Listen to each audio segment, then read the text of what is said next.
Hi అండి. So నాకు కొంచెం మాట్లాడడం కొంచెం కష్టం నాకు. That's not my strength. So what I think I'll do is with some help. Shalini, can you come? అయ్యో, ఆవిడ స్పీచ్ తర్వాత ప్లాన్ చేసామే. ఇది unexpected. ఆమె అస్సలు సిగ్గుపడకుండా వచ్చేస్తుంది.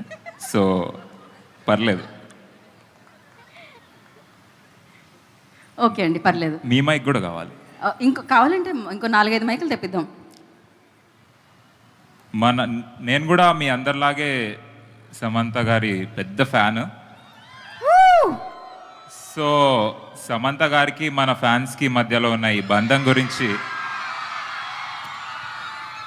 ఒక మాటలో చెప్పలేం, కానీ ఒక పాటలో చెప్పడానికి ట్రై చేస్తాం.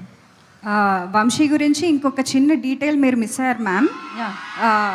వంశీ యాక్టర్, రైటర్, డైరెక్టర్తో పాటు ఒక మంచి సింగర్ కూడా. అదే ఇందాక యాక్చువల్లీ యాడ్ చేస్తూ ఆగాను, ఇప్పుడు కన్ఫర్మ్ చేసేస్తారు. సో ఇప్పుడు ఈ పాట ఫ్యాన్స్కి, మ్యామ్కి, శామ్ మ్యామ్కి మధ్య ఉన్న బంధం కదా.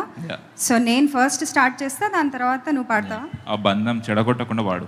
సార్ నేను ట్రై చేస్తాను. నేను వంశీ అంత మంచి సింగర్ని కాదు, సో ప్లీజ్ ఎక్స్క్యూజ్ మీ. నేను ధైర్యంగా పాడు. సరే, టెన్షన్ వస్తుంది ఆల్రెడీ. పాలు నీళ్ళ బంధం ఇది, జన్మ జన్మల బంధం. పోయింది. మళ్ళీ ట్రై చేస్తా. ఫస్ట్ ఇట్లా పెట్టు. ఫస్ట్ స్టార్ట్ జరుగు. అంటే ఇది మేము మ్యూజిక్ వేసామండి మధ్యలో. ఇక్కడ నుంచి రావాలి. ఓకే. పాలు నీళ్ళ బంధం ఇది, జన్మ జన్మల బంధం. ఎలా ఎలా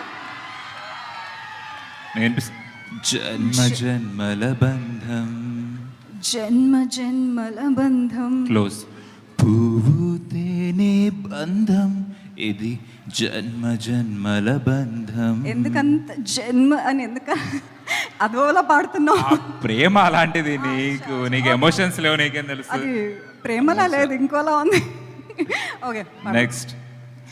ఏనాటిదో ఏనాటిదో ఈ బంధం. అంత హై పిచ్ అది? వెళ్ళాలి పైకి. సరే, పైకి వెళ్ళాలి. ఓకే. ఏనాటిదో ఈ బంధం, ఏనాటిదో వినో, ఏనాటిదో ఈ అనుబంధం, ఎన్నో నోముల ఫలమే ఈ జన్మ జన్మల బంధం. ఐ ట్రైడ్ అండి, నేను వంశీలా పాడలేను. So she is getting better. I will get better, I promise. Yeah, okay అండి.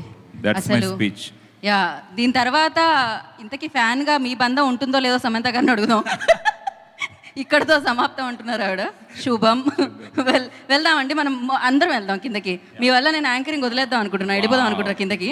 ఈ ఒక్క పాటతో నా చీర కుచ్చుల్ని పట్టుకొని కిందకు వచ్చేద్దాం అనుకుంటున్నాను నేను.